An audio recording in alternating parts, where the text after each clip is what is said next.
A veterans exhibit showcasing heroic tales of military and emergency services individuals is in downtown Rochester. KIMT News 3's Alex Dieterer joins us live at the Hilton Hotel with a push to preserve the history of these men and women. Alex?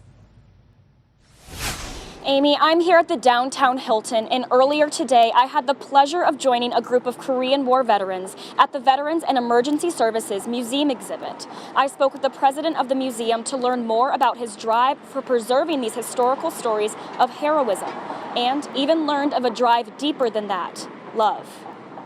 Tucked away at the Rochester Hilton, the unassuming eye may not know that for over a year and a half, the hotel has held a veterans memorial.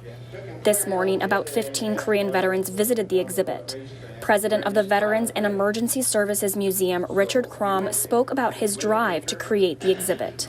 I've always had an ongoing interest in history and always had an interest in all of our branches military, even since I was a boy. I've never been a veteran, but I've done a great deal of things that I think help to support veterans. It's very rewarding, even if nobody knows about it. As we were talking, Richard received a phone call from the commander of Korean War veterans, Dwayne Graft. Yes, sir. What can I do for you, Mr. Graff?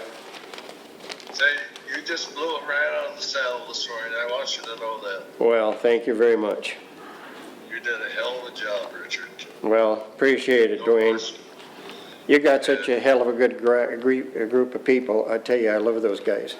Richard and his wife of 57 years, Sharon, share a love and respect for preserving history. For 60 years, they did everything together, including writing a Civil War novel and creating this exhibit. Sharon passed away 2 years ago, but Richard said she will always be a part of the journey. I think I'm doing it for both of us. I don't consider that she's no longer part of this. Right. I really miss it when in my home we have a sunroom where I work very often, and in an office and so on. And she used to work at 2 computers in the office all the time. And when I'd need some information on Fred Hargesheimer, I'd tell her, Cher, I need something more on him.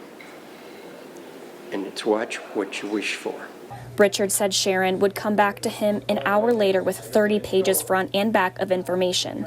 He said she was the best researcher he had ever known. A project rooted in love for history, his life partner, and the country. Richard told me we owe it to those who serve. We have a great and wonderful country, and we owe it to recognize those who preserve it for us. And that's one of the driving forces in my life. The property manager has donated the space at the Hilton to the museum exhibit free of charge for as long as they wish to use it. Live in Rochester, Alex Dieterer, KIMT News 3. Great story. Thanks, Alex. Richard told KIMT that the board of directors raised over $140,000 in 3 months for all the display material seen at the exhibit.